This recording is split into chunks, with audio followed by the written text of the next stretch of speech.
ay 2018, nung bumili ako ng sasakyan na in-enroll ko sa Grab, pagka hindi na malabas yung driver ko, ako yung nag-drive. So, pag nagpapahinga, gano'n, tinatanong ko yung mga senior citizen na ano, oh, so iba yung coaching na maneho mo? Eh, karamihan sagot sa akin, hindi, nagbabanda rin ako. So, sabi ko, pakilala mo sa akin yung operator mo. Eh, bakit kailangan mo makilala? Gusto mo mag-isa yung kotse, biglang bumalik sa akin. Sige, pakilala ko sa'yo. So, ginagawa ko, kasi si Pay nga ako, no? Kinakumpitan ko yung operator na sa loob ng 5 taon, pagka papatungan mo ng ganito yung sinisinglo boundary sa driver mo, ganito yung papasok na pera sa'yo, tapos wala ka nang intindihin. Tapos hindi ka problema doon sa driver mo regarding sa pag-alaga ng sasakyan, dahil after 5 years, pagiging ka nila yung kotse.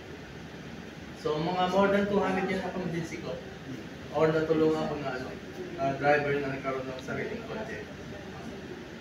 Tapos, nung year 2000, mga 2,000 employees din yung natulungan kong from Cosmos RFN na ilipat sa Coca-Cola San Miguel, no? Dahil sa naisip kong strategy. Okay. So, bali itong 2023, siguro nakikita nung taga-Bicol yung mga pinapost ko sa Facebook, lumabas dito si Diego Conner. Si Diego Conner, meron siyang nakarehistro na co-ownerism advocacy sa nakapatent yun, patented yun, no? So, nag-usap kami, pumunta sa opisina, sabi niya, Mr. Di Magiba, bakit hindi natin i-register yung help others to earn a living advocacy mo at saka yung co-ownerism ko? Sabi ko, sige, i-register natin. So, bumalik na siya sa Bicol. Tapos yung bayaw ko, ginawa kong incorporator. So, dalawa kami incorporator. In-incorporate namin yung Otiala Co-ownerism Organization Partnership Elevation Inc. HOPE. No? Bali yung initial. So, last year yon hanggang early this year, wala akong makakatulong na talagang active. No? So, ilang buwan yun? August last year, tapos nagkaroon lang talaga ng activity ang HOPE Incorporated or HOPE NGO last May 11. Inintroduce sa amin nung isang kasama ko sa Knights of Columbus. Pinag-talk kami doon sa kanilang barangay. So, nung May 11 yon, mga senior citizens yung nakausap namin. Tinanong namin, ano po yung pwede po namin may tulong sa sa samahan nyo? Siyempre, kailangan namin ng pambili ng gamot, no? Senior citizen na kami. Kailangan namin ng pangdagdag sa budget, gano'n. So, tinanong ko sila, ano po yung pwede natin maging project para paglita kayo as group? Kailangan namin ng sewing machine. Para saan po? Gagawa kami ng basahan. Bilog-bilog basahan. So, nagawa namin ng paraan, nag-donate kami ng basahan. Tapos, lately, ay nang-donate kami ng sewing machine. Lately, mga 10,000 pieces yung order nila. So, ibig sabihin, lumalaki na yung customer nila, ganon. Ngayon, nung naganap ako ng makakasama na mag-i-introduce naman tungkol sa sa kooperatiba, ang pinadala si Ma'am Malu.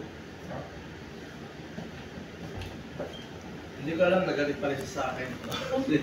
Si Ma'am Malu. Dahil nga nung nag-seminar kami sa kooperatiba, nung pinakilalas na akin na rin sabi ni Malu, kilala mo ako? Oo, kilala ka. Ano pangalan ko? Ikaw si Tess. Yun, galit na galit sa akin dahil hindi ko nakasabi yung pangalan niya.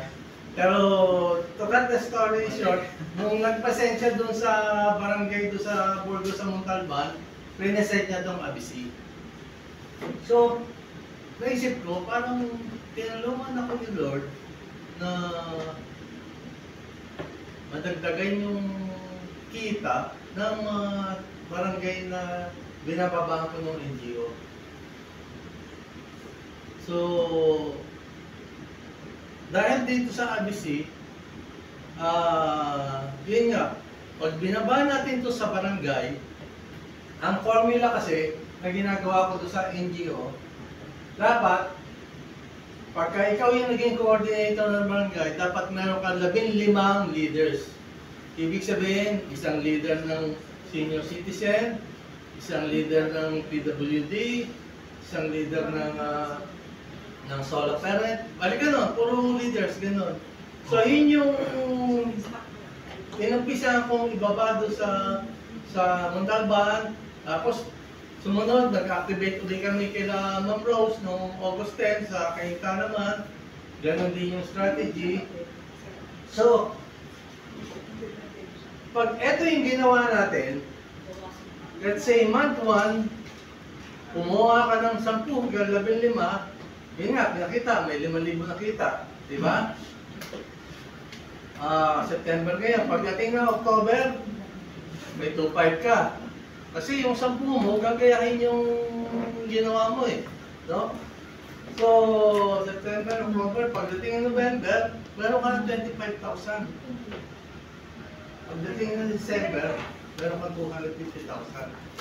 So, ibig sabihin, pag tututukan mo ito, at susundin mo yung formula na ibababa natin to sa bawat barangay, tapos bawat coordinator mo sa barangay, dapat gagawa din ng 10 hanggang 15 na leaders.